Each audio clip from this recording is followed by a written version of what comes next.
할렐루야. 여러분 안녕하십니까? 꿀송이 보약 큐티를 인도하는 노록수 선교사입니다.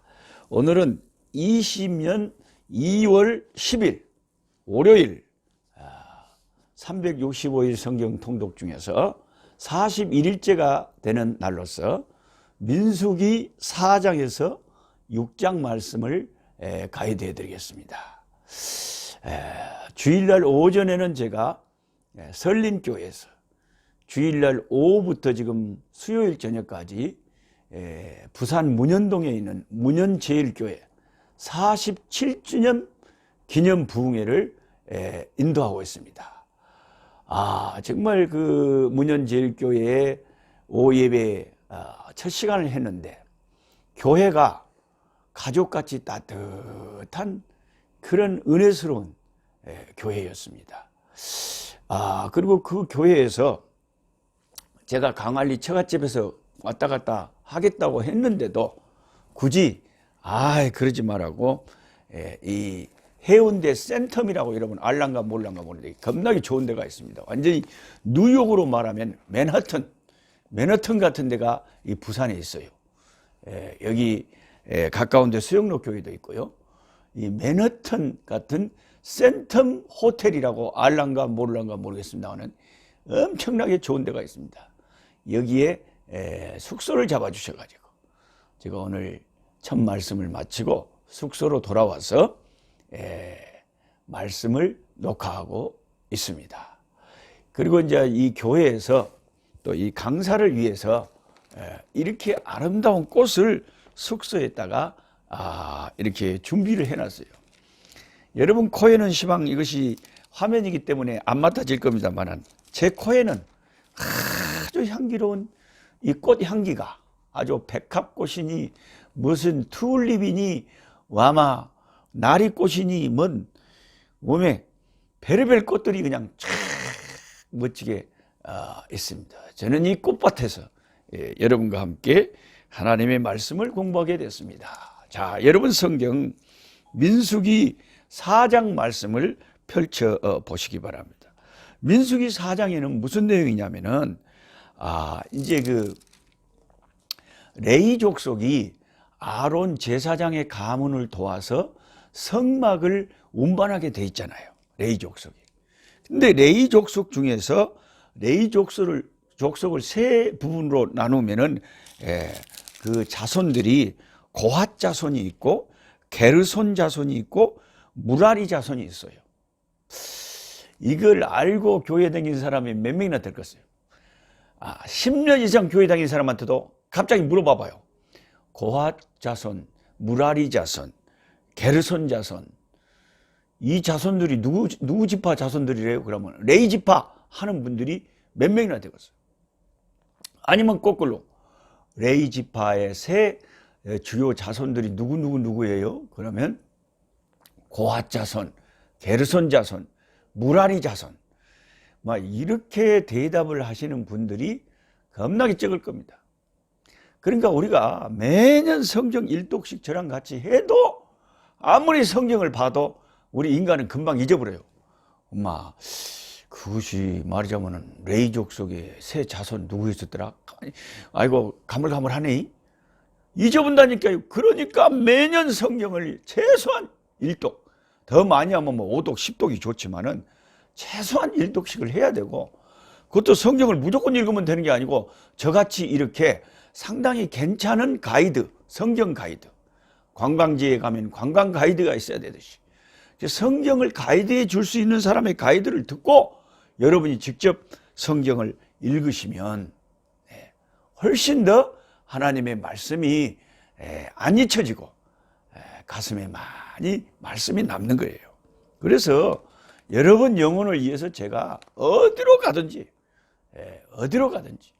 비행기를 타고 어디를 가면 이제 공항 화장실 안에서라도 귀엽고 다음날 말씀을 찍어서 이렇게 올리려고 노력을 하고 있습니다. 자, 그러면 그 레위 족속의 세 자손, 고핫 자손, 게르손 자손, 무라리 자손이 있는데 그게 이제 자손마다 하는 임무가 다르단 말이에요. 성막을 이동할 때도 고핫 자손이 제일 중요한 일을 맡았어요. 고핫 자손은요, 얼마나 중요한 일을 맡았느냐요. 이제 그것도 아무 고핫 자손이라고 해서 아무 연령에 있는 사람이나 일을 할 수 있는 게 아니고 30세 이상 50세 이하예요.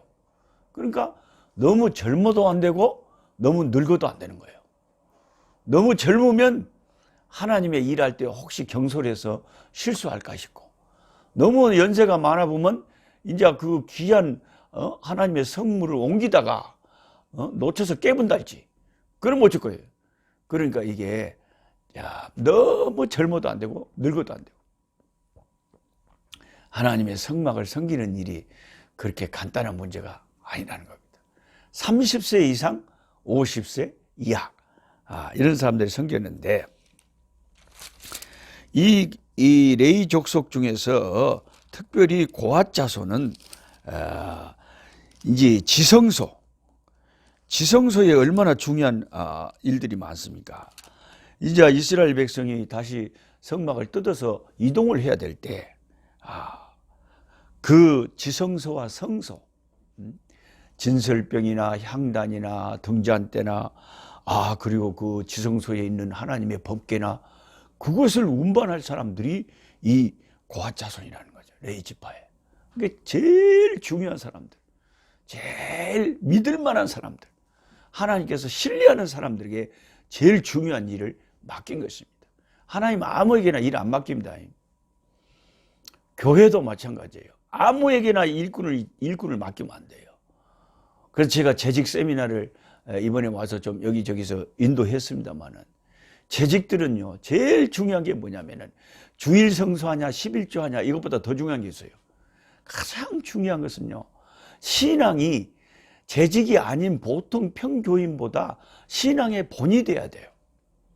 기도하는 신앙, 예배하는 신앙, 하나님께 헌신하는 신앙, 이런 모든 것들이 참 저분은 장로님답다, 참 저분은 집사님답다, 이렇게 다른 사람이 볼 때 본이 돼야 돼요. 그래서 그냥 내가 막 사람들한테 밥 먹여갖고 막 투표를 많이 해갖고 내가 막 재직이 돼서는 그 의미가 없잖아요. 밥을 안 먹였는데도 그냥 성도들이 볼 때 저분은 꼭 우리 교회 장로님이 되셔야 돼, 저분은 권사님이 꼭 되셔야 돼, 이래가지고 성도들이 본이 되므로 마음에서 우러내서 그런 분들이 뽑혀서 교회에 중요한 일을 하게 되면 그 교회는 진짜 은혜스럽고 복된 교회가 되는 거예요. 근데 일꾼 한번 잘못 뽑아보면요, 웜에 두고두고 골치 아파고요. 두고두고 골치 아파요. 한 번 일꾼으로 뽑혀버리면 이제 어떻게 물을 수도 없고 어떡해요. 쉬운 일이 아니잖아요. 교회에 큰 분란이 일어나고요, 다툼이 일어나고요. 아이고 이거 누가 책임질 거예요. 그러니까 처음에 사람을 세울 때 이 사람이, 이 자손이 정말 지성소와 성소에 그 거룩한 하나님의 기구들을 운반할 만한 그런 신중함과 인격과 그런 정성과 열정이 있는가, 정말 하나님을 잘 섬기는가, 그런 것을 잘 보고 일꾼으로 세워야 되는 줄 믿습니다. 그 다음에 이제 게르손 자손들은 역시 30세 이상 50세 이하고요. 이 사람들은 성막의 휘장들, 회막의 덮개, 해달의 가죽 덮개, 회막 휘장문, 뜰 휘장, 제단 사방에 뜰 휘장, 휘장을 제 뒤에 있는 이 커튼처럼요, 그 성막을 덮고 있는 휘장들을 주로 운반하는 일에는 여기 게르손 자손이 해라, 그렇게 말씀하셨습니다. 그 다음 무라리 자손은 뭐하냐.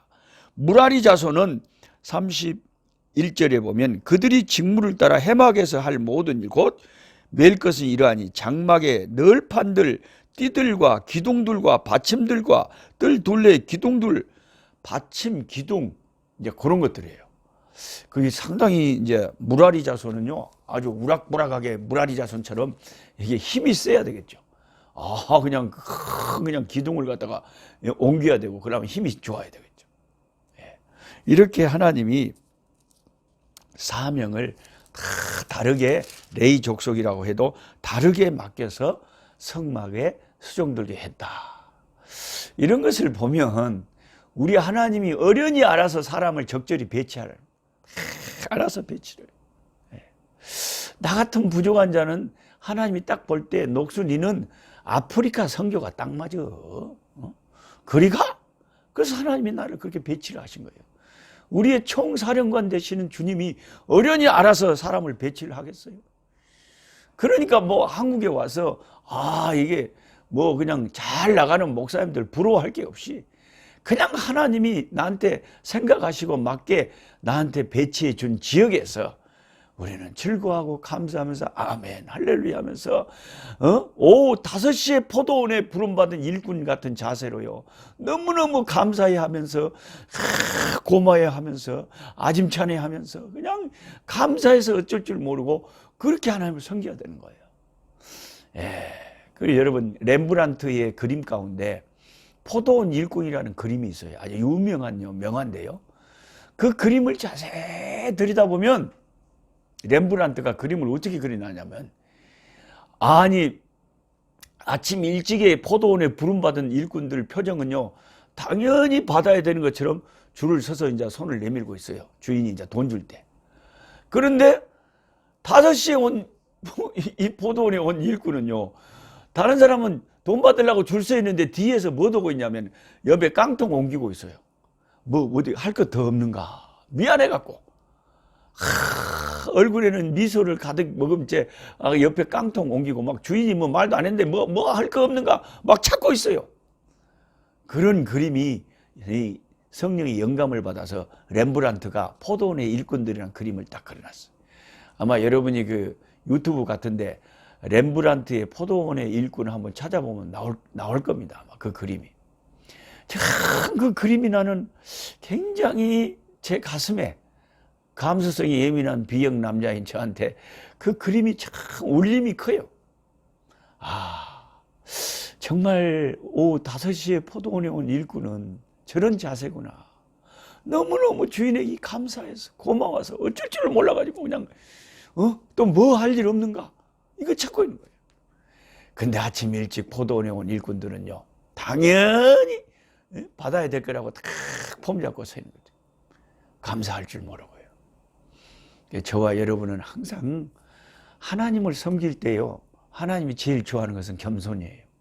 그러니까 우리가 마음을 낮춰서 나 같은 죄인이 하나님을 섬길 수 있다는 것에 대해서 감사하고 교회를 섬길 수 있다는 것에 대해 감사하면서 항상 오후 5시에 포도원에 온 일꾼 같은 그런 마음을 가지고 주를 섬기는 것이 주님이 기뻐하시는 자세다. 이걸 알아야 되겠어요.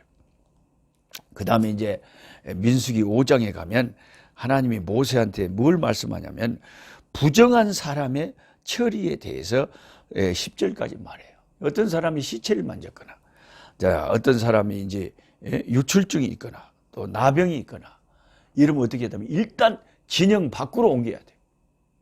이스라엘의 공동체 안에는 있으면 안 돼요. 그러니까요 교회에서 현저한 죄가 드러나잖아요.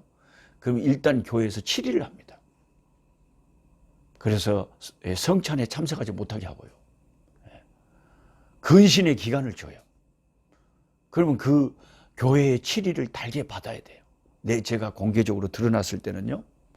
진영 밖으로 내보내라 그랬잖아요.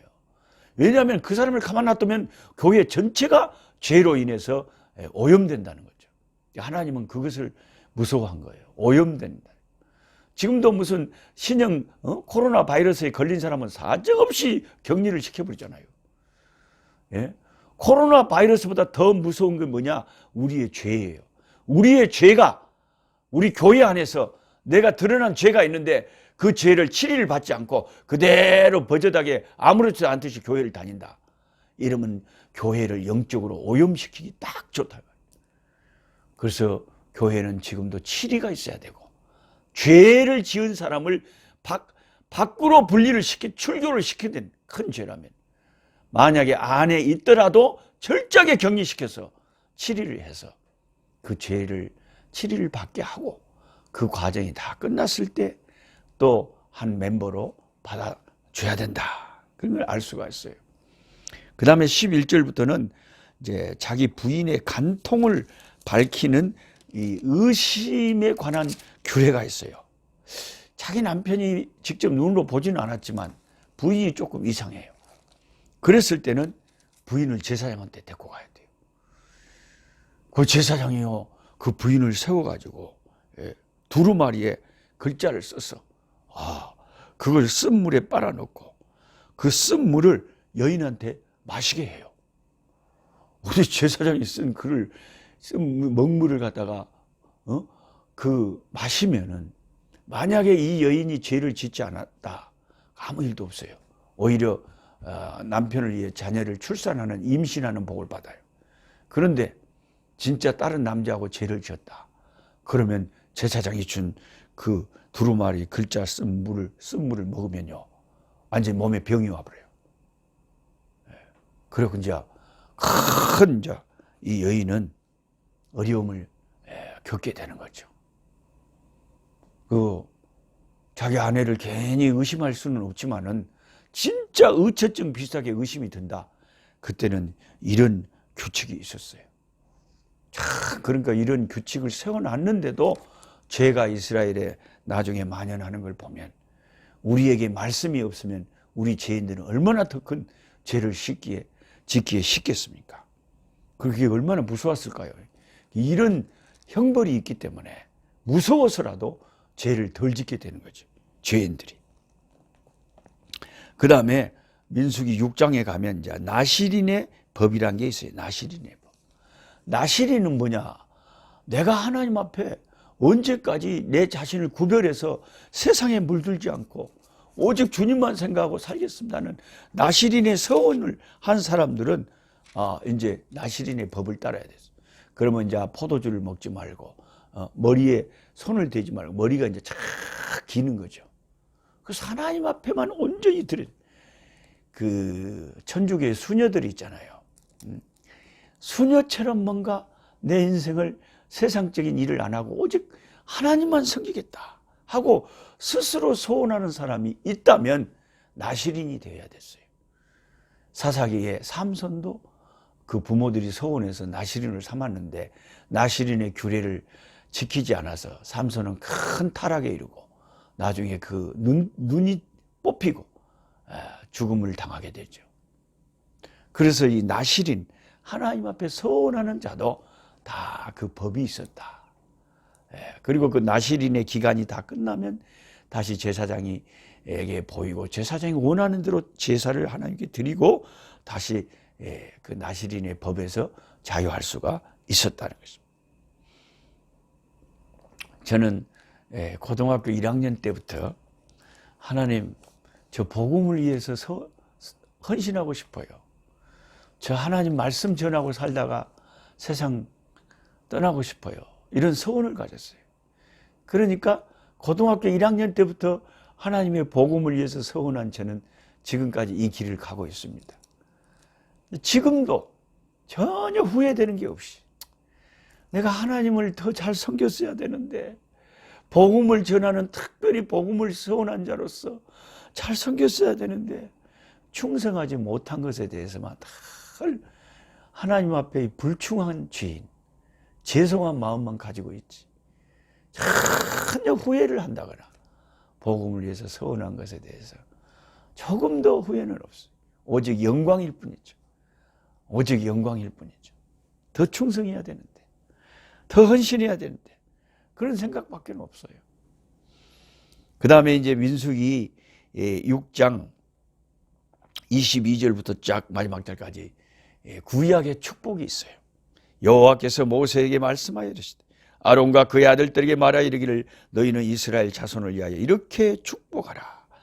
여호와는 너에게 복을 주시고 너를 지키시기를 원하며 여호와는 그 얼굴을 내게 비추사 은혜 베푸시기를 원하며 여호와는 그 얼굴을 내게로 향하여 드사 평강 주시기를 원하노라 할지니라. 그들은 이같이 내 이름으로 이스라엘 자손에게 축복할지니 내가 그들에게 복을 주리라. 여러분, 당시에 제사장이 이렇게 축복하면 하나님이 그 축복 그대로 이스라엘에게 내리셨다는 겁니다. 물론 신약의 우리는 다 제사장들이기 때문에 서로 축복하며 나아갈 때 하나님이 그 축복을 역사하실 것입니다. 그렇지만 특별히 하나님의 복음을 위해서 헌신하는 또 교회의 전도자들, 목사님들, 이들이 예수님의 이름으로 성도들을, 교우들을 마음껏 축복할 수 있도록, 여러분 그렇게 하면 여러분도 복되리라고 저는 믿습니다. 오늘 또 이 유튜브를 통해서 함께 말씀 공부를 하신 여러분에게 하나님이 여러분에게 은혜를 베푸시고 평강을 주시고 복을 주시고 여러분을 지키시기를 주님의 이름으로 축복합니다. 아멘. 할렐루야. 약한 자 힘주시고 강한 자 바르게 주한 자 정케함이 주님의 뜻이라. 해 아래 압박 있는 곳 주 거기 계셔서 그 팔로 막아 주